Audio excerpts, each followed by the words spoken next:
নমস্কাৰ দৰ্শক, আজি মই আপোনালোকলৈ উলেৰে বনোৱা সৰু পুতলাৰ আইডিয়া লৈ আহিছোঁ। আশা কৰোঁ ভিডিঅ'টো চাই আপোনালোকে ভাল পাব। এইটো বনাবৰ কাৰণে মুখৰ ৰঙৰ লগত মিলা কালাৰৰ উল লৈ পেলাই মই এটা সৰু বল বনাই লৈছোঁ। বলটো খুব টাইটকৈ বনাব লাগিব যাতে খুলি নাযায়। যদিহে স্কিন কালাৰৰ উল নাথাকে তেতিয়াহ'লে আপোনালোকে বগা বা ক্ৰীম কালাৰৰ উল ব্যৱহাৰ কৰিব পাৰে। বলটো বনাই হোৱাৰ পিছত উলডাল কাটি আঠা লগাই পেলাই বলটোতে লগাই দিব। আঠা মই B6000 ব্যৱহাৰ কৰিছোঁ।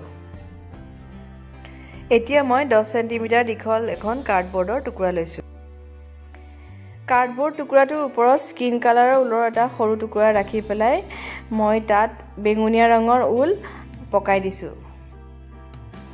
বেঙুনীয়া ৰঙৰ উলখিনি এনেকৈ মই 80 বাৰ পকাই লৈছোঁ। তাৰপিছত ওপৰত যিটো স্কিন কালাৰৰ উল আছিলে সেই উলটো দি ওপৰত এটা বেঙুনীয়া ৰঙৰ উলখিনি এটা গাঁঠি মাৰি দিছোঁ। গাঁঠি মাৰি হোৱাৰ পিছত উলখিনি মই কাৰ্ডবৰ্ড টুকুৰাটোৰ পৰা উলিয়াই লৈছোঁ আৰু তলৰ অংশখিনি কাটি দিছোঁ। তাৰপিছত ফণি দি পেলাই মই উলখিনি ফণিয়াই লৈছোঁ। এনেকুৱা কৰিলে উলৰ পাকখিনি খুলি যায় আৰু উলখিনি ফুলি যায়। এইবাৰ মই 6 সেণ্টিমিটাৰ দীঘল এটা কাৰ্ডবৰ্ডৰ টুকুৰা লৈছোঁ আৰু ওপৰত এটুকুৰা ক'লা ৰঙৰ উল ৰাখি তাত একে ৰঙৰ ক'লা ৰঙৰ উলেই পকাই দিছোঁ। এনেকৈ মই 20 বাৰ পকাইছোঁ। তাৰপিছত আগৰ দৰে মই ওপৰত থকা সৰু ক'লা উলডাল দি পেলাই গাঁঠি মাৰি দিছোঁ। তাৰপিছত মই একেদৰে কাৰ্ডবৰ্ডৰ পৰা উলিয়াই ল'ম উলখিনি আৰু তলৰ অংশখিনি কাটি দিম। তাৰপিছত উলখিনি ফণিয়াই ল'ম। সেই কাৰ্ডবৰ্ড টুকুৰাটোতে মই এবাৰ ক'লা ৰঙৰ উল 15 বাৰ পকাই ল'ম আৰু আগতে যেনেকৈ কৰিছিলোঁ তেনেকৈ গাঁঠি মাৰিম। তাৰপিছতে উলখিনি কাৰ্ডবৰ্ডৰ পৰা উলিয়াই কাটি ল'ম আৰু ফণিয়াই ল'ম। বেঙুনীয়া ৰঙৰ উলখিনিৰ ওপৰত স্কিন কালাৰৰ উলেৰে যিটো গাঁঠি মাৰিছিলোঁ সেই উলখিনিত মই এতিয়া এটা বেজী ভৰাই লৈ পেলাই সেই বেজীটো যিটো বল বনাইছিলোঁ সেই বলটোৰ মাজত ভৰাই দিম। তাৰপিছত সেই উল দুটা দি পেলাই মই এটা ওপৰত বলটোৰ ওপৰত এটা গাঁঠি মাৰি দিম। স্কিন কালাৰৰ বলটোৰ ওপৰত এতিয়া মই ক'লা ৰঙৰ উলখিনি যিখিনি 20 বাৰ পকাইছিলোঁ সেইখিনি গাঁঠি মাৰি দিম আৰু গাঁঠিটোৰ পিছফালে আৰু উলডাল কাটি পেলাই মই আঠা লগাই ল'ম। তাৰপিছত 15 বাৰ পকোৱা উলখিনি পিছফালে বলটোৰ পিছফালে এইখিনি মই আঠা লগাই পেলাই লগাই দিম। আগফালেও ক'লা ৰঙৰ উলখিনি আঠা লগাই দিম।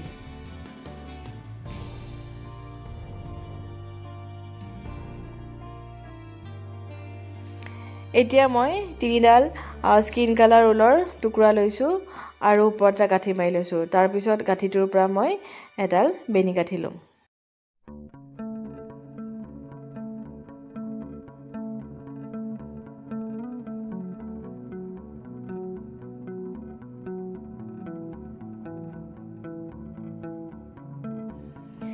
বেনিডালৰ শেষৰ অংশটোতো এটা গাঁঠি মাৰি লওঁ আৰু তাৰপিছত বেনিডাল মাজতে ভাঁজ কৰি পেলাই বেঙুনীয়া ৰঙৰ উলখিনিৰ মাজত এনেকৈ ভিডিঅ'ত যেনেকৈ দেখাইছোঁ দেখিলে গম পাব আঠা লগাই দিম।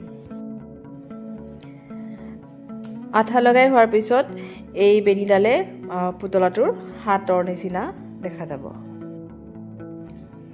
পুতলাটোৰ হাত দুখন হোৱাৰ পিছত এতিয়া মই কঁকাল বনাবৰ কাৰণে উলখিনি বেঙুনীয়া ৰঙৰ উলখিনি হাতেৰে ভালকৈ হেঁচি ধৰি পেলাই ইয়াত ভিডিঅ'টোত যেনেকৈ দেখাইছোঁ তেনেকৈ সোণালী ৰঙৰ অলপ সূতা পকাই দিম।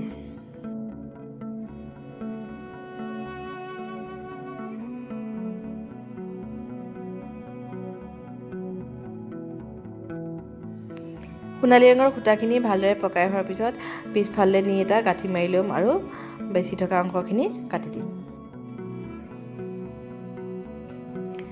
পুতলাৰ ভৰি দুটা বনাবৰ কাৰণে স্কিন কালাৰৰ উলখিনিৰে মই আকৌ এবাৰ বেনি গাঁঠি লৈছোঁ। এই বেনিডালো মাজতে সমানে ভাঁজ কৰি পেলাই মই পুতলাটোৰ যিটো কঁকাল অংশ বনাইছিলোঁ মানে যিটো গাঁঠি মাৰি লৈছোঁ সোণালী ৰঙৰ উলৰ যিখিনি গাঁঠি মাৰি লৈছিলোঁ তাৰ তলতে এনেকৈ আঠা দি পেলাই লগাই লৈছোঁ। পুতলাটোৰ ডিঙিৰ অংশত মই সোণালী ৰঙৰ এডাল চেইন আঠা লগাই দিছোঁ।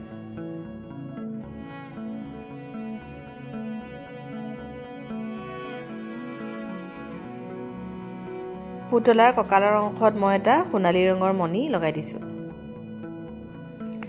পুতলাৰ চুলিখিনিৰ ওপৰত মই সোণালী ৰঙৰ এডাল লেচ লগাই দিছোঁ।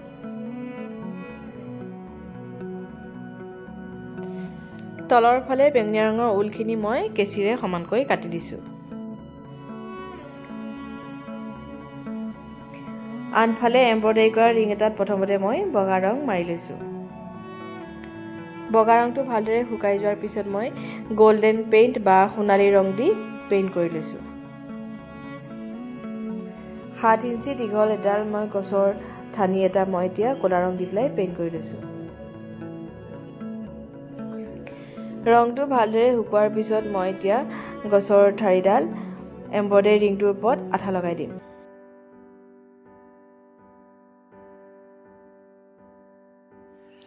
পুতলা দুটা এতিয়া মই ক'লা ৰঙৰ থালিটোৰ ওপৰত আঠা লগাই পেলাই বহাই দিম। ৰঙা ৰঙৰ পুতলাটো মই আগতে বনাইছিলোঁ, মই এতিয়া আপোনালোকক বেঙুনীয়া ৰঙৰ পুতলাটোহে বনোৱা দেখাইছোঁ। এই পুতলাকেইটা আপোনালোকে আপোনালোকৰ ল'ৰা ছোৱালীক এনেও খেলিবলৈ দিব পাৰে বা নহ'লে এনেকৈ মই যেনেকৈ কৰিছোঁ এম্ব্ৰইডাৰী ৰিঙৰ তেনেকৈ আঠা লগাই পেলাই ৰুমত সজাবৰ কাৰণেও ব্যৱহাৰ কৰিব পাৰে। পুতলাকেইটাৰ মূৰৰ অংশৰ পৰা ৰিংটোলৈকে মই এতিয়া সূতা দি পেলাই জইন কৰি দিছোঁ। পাতল ৰঙৰ সূতা ব্যৱহাৰ কৰি ৰিংটোৰ লগত এনেকৈ জইন কৰিলে দেখা পোৱা নাযাব।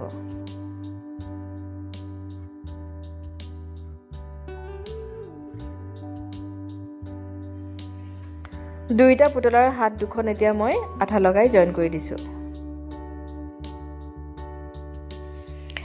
এম্ব্ৰইডাৰী ৰিংটো ওলমাবৰ কাৰণে মই এতিয়া ওপৰৰ অংশত এডাল গোল্ডেন ৰঙৰ লেচ লগাই দিছোঁ। আশা কৰোঁ আপোনালোকে মোৰ ভিডিঅ'টো চাই ভাল পালে, আৰু যদি ভাল পাইছে তেনেহ'লে লাইক কৰিব আৰু কমেণ্ট কৰিব, আৰু আগলৈ এনেকুৱা মোৰ ভিডিঅ' চাবলৈ হ'লে আপোনালোকে মোৰ চেনেলটো ছাবস্ক্ৰাইব কৰি ল'ব।